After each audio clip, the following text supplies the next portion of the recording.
13వ వచనం నుంచి 31వ వచనం వరకు మనం చూసినట్లయితే, దేవుని పిల్లరా, ఎమ్మాయి మార్గమున ఇద్దరు మనుషులు నడుచుకొని పోతూ ఉన్నారంట.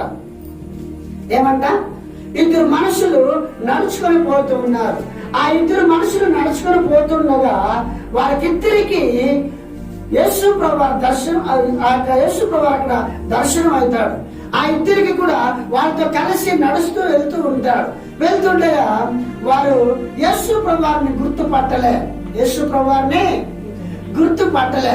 ఎవరో అనుకొని వారు మాట్లాడుకుంటూ పోతూ ఉన్నారు.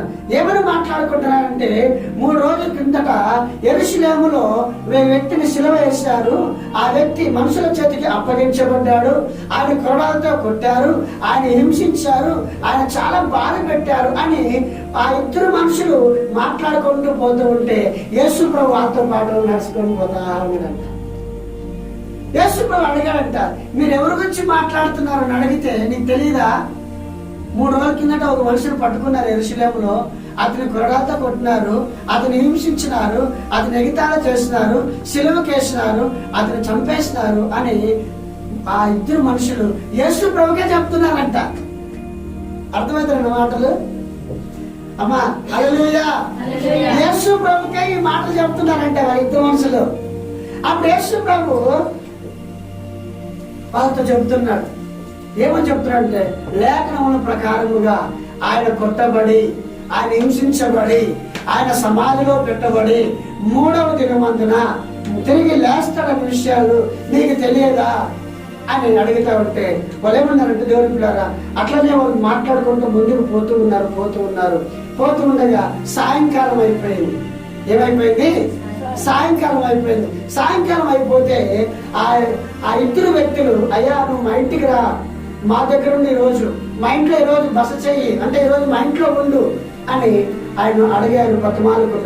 బతుమాలుకుంటే ఆయన వెళ్ళి వారు భోజనం పెట్టేటప్పుడు ఆయన ఆ రొట్టెను ఆ చేపలను విరిచినట్లుగా విరిచి వారికి ఇచ్చాడు, భోజనం పెట్టాడు. అప్పుడు గుర్తు పెట్టుకున్నారంట, ఓ ఇట్లా ఇరిచేది యేసు ప్రభువే. హల్లెలూయా, హల్లెలూయా. భోజనము ఇచ్చేంత వరకు, రొట్టెలు ఇచ్చేంత వరకు, రొట్టెలు ఇరిచేంత వరకు వాళ్ళకి తెలియదు, గుర్తుపట్టలేదు ఈయన యేసు ప్రభు అని. హల్లెలూయా. వాళ్ళతో పాటు నడుస్తున్నాడు, వాళ్ళతో పాటు మాట్లాడుతూ వచ్చినాడు, వాళ్ళతో పాటు ఆ గ్రామానికి వచ్చాడు, వాళ్ళతో పాటు వాళ్ళ ఇంట్లోనికి వచ్చాడు. ఆ రొట్టె ఇరిచి ఇచ్చేంత వరకు వాళ్ళు గుర్తుపట్టలేదు. ఆ రొట్టె విరిచి వాళ్ళ చేతికి అప్పగించినప్పుడు ఈయన యేసు ప్రభు అని అనగానే అది మాన్యం అని అనగానే, చూడండి దేవుని పిల్లరా, ఆయన అదృశ్యమాయను. లూకాసు సువార్త 24వ అధ్యాయము 31వ వచనం ఒకసారి చదువుకుందాం. 31వ వచనం. వారి కన్నులు తెరవబడి ఆయనను గుర్తుపట్టిరి. అంతటా ఆయన వారికి అదృశ్యుడాయను. దేవుని పిల్లరా, వారికి ఆహారం ఇచ్చేంత వరకు, ఆ రొట్టె ముక్కలు ఇరిచి వాళ్ళ చేతిలో ఇచ్చేంత వరకు వాళ్ళకి గుర్తుకి రాలే, గుర్తుపట్టలే వాళ్ళు. అప్పుడు వాళ్ళ మనోనేత్రాలు తెరవబడినాయి. వాళ్ళ మనోనేత్రాలు తెరవబడి ఈయన మనతో మాట్లాడుతున్నప్పుడు మన హృదయాలు మండుచుండలేదా? మన హృదయాలు ఒక అగ్ని వలె మండలేదా?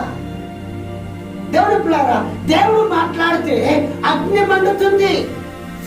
దేవుడు మాట్లాడితే హృదయము అగ్ని వలె, అగ్ని జ్వాల వలె అవుతుంది. పరిశుద్ధాత్మ దేవుడు అగ్ని మండిస్తాడు. దేవుడు పిల్లారా, చూడండి ఎంత శ్రేష్టమైన మాటలు. ఆయన మాట్లాడితే అగ్ని మండుతుంది. ఇద్దరు మనుషులు కూడా గుర్తుపట్టలేదు. వాళ్ళతో నడిచాడు, వాళ్ళతో ఉన్నాడు, వాళ్ళతో పాటు వాళ్ళ ఇంటికి వెళ్ళాడు. అయినా చెప్పండి, అయినా వాళ్ళు ఏమనుకున్నారంటే, యేసుప్రభుని పట్టుకున్నారు, కొట్టారు, హింసించారు, సిలువకేశారు, ఆయన చంపేశారు. అదే గుర్తుపెట్టుకున్నారు. మళ్ళీ ఆయన లేస్తాడన్న మాట, చెప్పిన మాట మర్చిపోయారు వాళ్ళు. యేసయ్య నేను తిరిగి లేస్తాను అని బతికుండగానే ఆయన ప్రాణంతో ఉండగానే తన శిష్యులకు ఎన్నో మార్లు చెప్పాడు. ఆయన మనిషి కుమారుడు పాపముల చేతికి చిక్కి ఆయన హింసించబడి వేదన పడి తిరిగి 3వ రోజున మృత్యుంజయుడు లేస్తాడని చెప్పిన మాట తన శిష్యులు మర్చిపోయారు.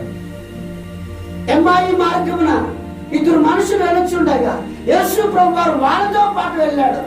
వాళ్ళతో మాట్లాడుతున్నాడు. కానీ వారు ఆయనను గుర్తుపట్టలేకపోయారు. ఎందుకు తెలుసునా?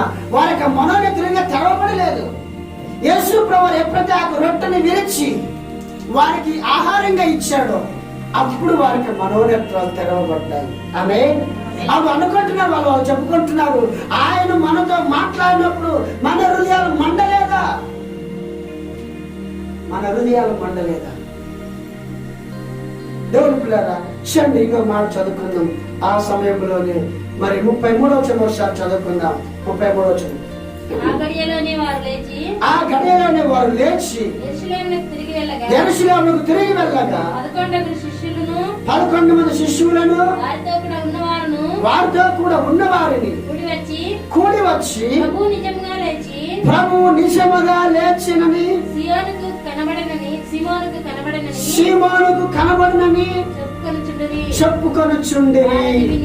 అది విని త్రోవలో జరిగిన సంగతులను దేవునికి స్తోత్రం. అప్పుడు వాళ్ళు 2 మనుషులు త్వరపడి యెరూషలేమునకు వచ్చి యేసయ్య నిజముగా లేచి ఉన్నాడని 11 మంది శిష్యులకి వాళ్ళు చెప్పారు. త్రోవలో జరిగిన సంభాషణ, రొట్టె విరిచి ఆయనకి ఇచ్చిన ఆ అనుభూతిని వాళ్ళు షేర్ చేసుకున్నారు. అంటే వాళ్ళు ఒకరికొకరు చెప్పుకుంటే ఆయన జరిగింది ఏంటని తెలుసిన? ఆయన లేచి ఉన్నాడు. ఆమేన్. హల్లెలూయా. దేవునికి స్తోత్రం. దేవుడి పిల్లగా ఇంకొక మాట చదువు.